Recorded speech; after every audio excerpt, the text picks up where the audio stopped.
5, 4, 3, 2, 1, 0.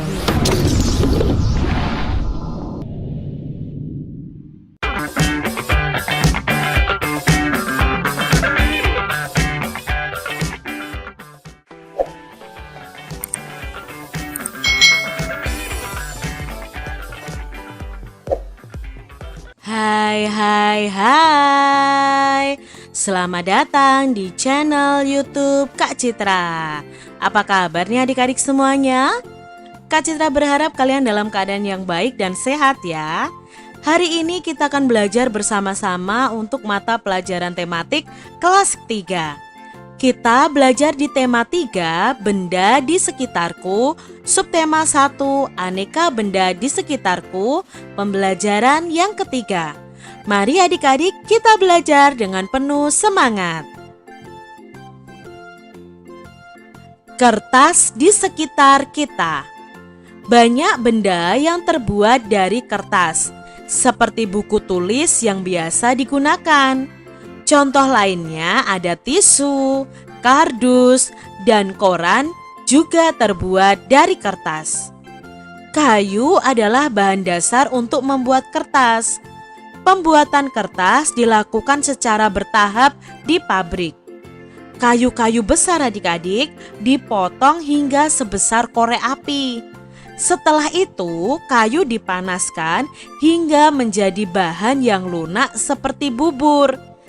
Bubur inilah yang disebut bubur kertas atau pulp. Nah, ini adalah gambarnya adik-adik. Jadi awalnya kayu itu dipotong menjadi kecil-kecil adik-adik, lalu dipanaskan hingga menjadi seperti bubur ini. Nah, bubur kertas ini disebut dengan pulp. Proses selanjutnya, pulp diberi warna dan disaring hingga kandungan airnya habis. Pulp yang sudah kering meninggalkan ampas berupa serat selulosa yang saling terkait. Kemudian serat selulosa ini digiling hingga pipih menjadi seukuran kertas yang diinginkan. Cobalah adik-adik menulis di atas kaca. Apakah hasil tulisanmu di atas kaca seperti di kertas? Kertas itu memiliki sifat dapat menyerap air adik-adik. Kertas dapat menyerap tinta atau tinta di pulpen kita ya adik-adik ya, itu dengan baik. Dengan demikian, semua yang kamu tulis di kertas dapat dibaca dengan jelas. Nah, itu tadi runtutan bagaimana membuat kertas adik-adik. Perhatikan benda-benda di sekitar adik-adik. Coba adik-adik sebutkan nama benda yang terbuat dari kertas. Ya, contohnya ya di sini ada buku, tisu, layang-layang, kardus, pesawat kertas, undangan, nota belanja, gambar presiden, dan lain sebagainya itu terbuat dari kertas. Sebuah fakta menunjukkan adik-adik, kalau kita menghemat 1 ton kertas, 1 ton itu ada berapa kilo adik-adik? 1 ton itu ada 1000 kilogram. Berarti kita sudah menghemat 13 batang pohon besar. Wah, fakta yang luar biasa ya. Apa yang bisa kita lakukan untuk menghemat kertas ya adik-adik? Karena apa? Penggunaan kertas itu semakin banyak, maka akan semakin banyak juga batang pohon yang akan ditebang adik-adik. Maka kita harus menghemat penggunaan kertas. Nah, coba adik-adik, di sini ada Udin, Beni, Siti dan teman-temannya mengutarakan pendapat mereka. Setiap tahun ajaran baru, aku meminta ibu membeli buku tulis baru. Sekarang aku akan menggunakan buku lama. Buku lama yang halamannya belum terpakai. Jika ingin terlihat seperti baru, ganti saja sampulnya. Lalu di sini Siti juga mengungkapkan bagaimana cara menghemat kertas. Kalau aku akan memanfaatkan kertas yang masih dapat digunakan. Misalnya menggunakan kertas di dua sisinya. Dengan demikian tidak menghabiskan kertas yang banyak. Saya sendiri tidak dapat menghemat kertas sebanyak 1 ton. Akan tetapi, bila setiap orang melakukan penghematan, pasti berton-ton kertas dapat dihemat. Asik bukan? Nah, adik-adik mungkin penggunaan kertas kita ya tidak banyak ya, tidak sampai 1000 kilogram atau 1 ton ya. Tapi kalau semua orang bisa menghemat kertas, pasti banyak sekali kertas-kertas yang bisa kita hemat sehingga tidak banyak pohon yang ditebang untuk pembuatan kertas. Apa yang dapat kamu lakukan untuk menghemat kertas adik-adik? Nah, di sini Kak Citra sebutkan beberapa cara untuk menghemat kertas. Yang pertama, jangan membuang-buang kertas ya adik-adik ya. Lalu gunakan kertas daur ulang. Nah, ternyata kertas itu bisa didaur ulang adik-adik. Kertas yang kalian sudah tulis itu bisa didaur ulang. Lalu menggunakan kertas seperlunya saja, tidak untuk mainan, tidak disobek-sobek seperti itu adik-adik. Itu malah buang-buang kertas. Menggunakan kertas 2 sisi, jadi bolak-balik digunakan semua. Memakai kertas yang masih bisa digunakan. Itu tadi cara menghemat penggunaan kertas. Kamu telah membaca wacana di atas. Wacana tentang kertas di sekitar kita. Carilah arti kata berikut dengan tepat dan kamu dapat bertanya kepada gurumu atau kamu bisa mencari tahu di Kamus Bahasa Indonesia. Nah, Kamus Bahasa Indonesia ini atau Kamus Besar Bahasa Indonesia itu isinya adalah kata-kata beserta artinya adik-adik. Nah, kalian kalau tidak punya bukunya, kalian bisa loh mengaksesnya melalui handphone kalian. Kalian buka di kbbi.kemdikbud.go.id atau id. Jadi kbbi.kemdikbud.go.id atau kbbi.kemdikbud.go.id. Nah, di situ nanti akan muncul Kamus Besar Bahasa Indonesia. Kalian bisa mencari tahu arti dari setiap kata. Nah, di sini Kak Citra contohkan. Kak Citra mencari tahu kata selulosa. Apa sih arti kata selulosa? Nah, di sini nanti kita isi ya. Kalian bisa buka lewat handphone atau lewat laptop kalian atau komputer. Ketik saja selulosa, lalu kalian cari. Nah, muncul di sini selulosa itu artinya atau adalah polisakarida yang dihasilkan oleh sitoplasma sel tanaman yang membentuk dinding sel. Ini adalah arti kata selulosa. Lalu Kak Citra cari kata lunak. Nah, lunak itu artinya itu lembut atau empuk, tidak lekas marah. Nah, ini untuk kata yang sifat ya.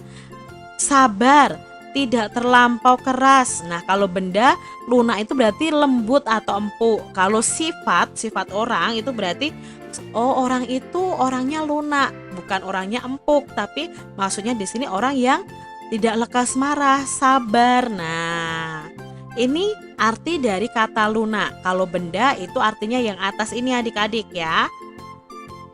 Lalu ada kata molekul. Nah, Kak Cira cari tahu molekul itu di Kamus Besar Bahasa Indonesia artinya adalah bagian terkecil senyawa yang terbentuk dari kumpulan atom yang terikat secara kimia. Itu arti dari kata molekul. Nah, di sini juga Kak Citra mencari tahu kata-kata yang lain melalui Kamus Besar Bahasa Indonesia tadi. Ada kata ampas. Ampas itu adalah sisa barang yang telah diambil sari atau patinya. Ada pulp. Nah, pulp itu adalah campuran bahan selulosa seperti kayu, kertas, kain bekas yang dilumatkan dan dimasukkan ke dalam air untuk membuat kertas. Nah, pulp sendiri juga artinya adalah bubur kertas. Lalu ada kata pipih. Pipih itu artinya tipis rata. Ada kata menyerap. Menyerap itu masuk ke dalam melalui liang renik, terutama tentang barang cair. Nah, menyerap itu bisa artinya meresap atau merembes. Kardus. Kardus itu artinya karton adik-adik. Serat itu artinya sel atau jaringan serupa benang atau pita panjang, berasal dari hewan dan tumbuhan. Lalu ada kata menggiling. Menggiling itu artinya melumatkan atau memipihkan sesuatu dengan anak batu giling atau dengan gilingan adik-adik. Nah, itu tadi arti kata yang ada dalam bacaan. Kertas dapat digunakan untuk menulis adik-adik. Lalu apakah kertas juga dapat digunakan untuk bermain alat musik? Tentunya tidak bisa adik-adik. Mengapa? Karena alat musik sebagian besar itu terbuat dari kayu, berpadu dengan kulit hewan. Contohnya adalah gendang. Lalu cara memainkan gendang ini dengan dipukul. Kamu dapat bernyanyi diiringi gendang atau dengan bertepuk tangan. Bahan dasar kertas adalah kayu. Nah, kayu itu berasal dari pohon. Perhatikan gambar pohon di bawah ini yang digunakan sebagai bahan dasar kertas. Perhatikan ya adik-adik, di sini ada pohon pinus, pohon akasia, dan pohon jati. Pohon manakah yang paling tinggi adik-adik? Ya, pohon jati ya menurut gambar ini. Bagaimana caramu mengukur tinggi suatu pohon? Nah, adik-adik, mengukur tinggi suatu pohon bisa menggunakan alat ukur. Nah, kita sudah belajar sebelumnya tentang alat ukur. Tinggi badanmu pasti berbeda juga dengan temanmu. Apakah semua panjang atau tinggi benda dapat diukur dengan alat ukur yang sama? Tentunya adik-adik, tidak semua benda bisa diukur dengan alat ukur yang sama. Nah, kita akan belajar bersama-sama. Alat ukur panjang benda itu bermacam-macam. Adik-adik sudah mengenal beragam alat ukur pada pembelajaran sebelumnya. Ada meteran roll, ada meteran saku, lalu ada meteran pita. Sebutkan satuan panjang yang adik-adik ketahui. Nah, pada pembelajaran sebelumnya kita juga sudah belajar satuan panjang ya. Ada kilometer, hektometer, dekameter, meter, desimeter, sentimeter, dan milimeter. Itu adalah contoh satuan panjang. Tuliskan alat ukur yang tepat untuk mengukur benda-benda berikut ini. Nah, kita mau belajar nih, kalau mengukur tinggi badan pakai alat ukur apa ya? Kalau mengukur panjang lingkar pinggang pakai alat ukur apa? Yuk kita cari tahu bersama adik-adik. Nah, di sini untuk mengukur tinggi badan kita bisa menggunakan meteran pita. Bisa juga menggunakan meteran roll ya, tapi terlalu panjang untuk meteran roll. Meteran pita itu sudah cukup adik-adik.